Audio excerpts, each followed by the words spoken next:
Suatu kepemimpinan di tengah masyarakat bukanlah suatu hal yang sunnah, tetapi wajib hukum. Tidak boleh suatu komunitas, apalagi bangsa yang besar ini, tanpa seorang pemimpin. Bahkan Nabi SAW memberikan petunjuk di dalam perjalanan bermusafir 3 orang saja. Nabi meminta harus ada seorang menjadi imam. In kuntum salasa fi safarin falyummakum ahadukum. Kalau kamu bertiga dalam bermusafir, jadilah seorang menjadi imam kamu. Apalagi dalam jumlah 270 juta lebih, tentu akan kacau balau. Karena itu menghadirkan kepemimpinan dan adanya seorang pemimpin itu merupakan kewajiban, bukan sunnah. Nah, bagaimana caranya? Situasi dan kondisi yang ada bahwa negeri ini memilih satu sistem, terlepas setuju atau tidak setuju dengan konsepnya masing-masing. Tapi itulah yang disepakati saat ini untuk melahirkan seorang pemimpin. Kalau kita biarkan ini terjadi dengan alasan ini tidak sesuai dengan konsep kita berbagai macam, maka lahirlah pemimpin yang sama sekali mungkin berjarak jauh dengan nilai-nilai syariat. Karena itu pilihan hanya satu untuk saat ini: terlibat aktif dan cerdas. Terlibat aktif dan cerdas di dalam mewujudkan kepemimpinan yang baik, bukan berpangku tangan. Sebagai ketua MUI, saya bukan tim kampanye siapapun dan tidak akan menunjuk nama siapapun. Tetapi sebagai ketua Majelis Ulama, saya berkewajiban menyampaikan kepada umat, wahai umat Islam, bahwa di dalam Islam, di dalam keputusan Majelis Ulama yang diambilkan dari petunjuk syariat untuk menunjuk pemimpin, memberikan sultah, kewenangan kepada seseorang menjadi pemimpin kita, harus memenuhi 4 syarat, yang itu adalah syarat wajib pada Nabi SAW. Orang tersebut harus siddiq, orang tersebut harus amanah, orang tersebut harus fatanah, orang tersebut harus tabligh. Orang itu harus amanah, jujur, tidak boleh ada kebohongan di latar belakangnya, tidak terlihat dia berdusta, dia tidak menyembunyikan kebohongan dan kedustaan, dia berbicara dengan kejujuran. Ini adalah syarat mutlak. Karena jangan sampai orang pendusta dan pembohong diserahkan amanah, setelah itu kita menangis didustai dan dibohongi sepanjang tahun, 5 tahun yang akan datang. Yang kedua, orang itu harus amanah. Amanah seseorang itu diukur dari mana?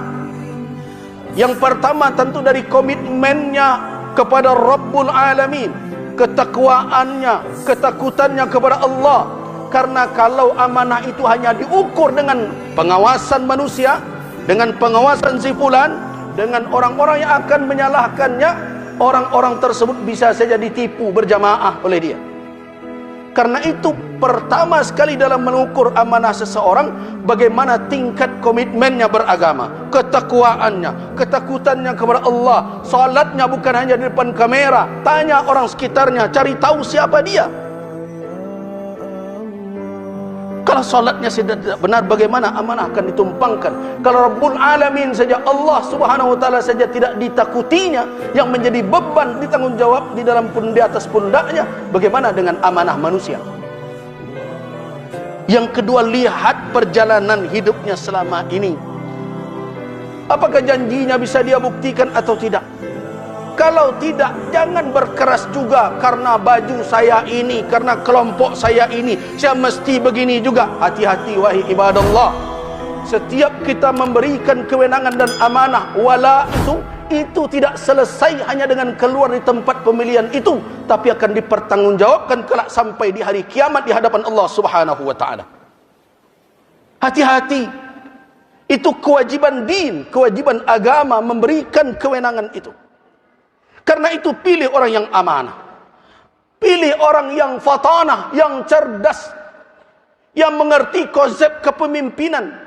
Kita harus tahu bagaimana berfikir seorang pemimpin, bagaimana berfikir seorang teknisi.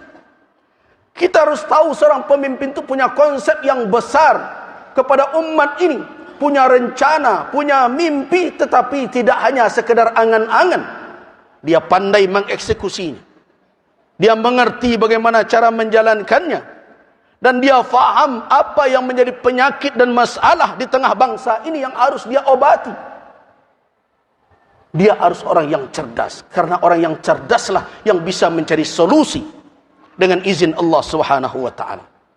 Yang kemudian tabligh. Apa makna tabligh?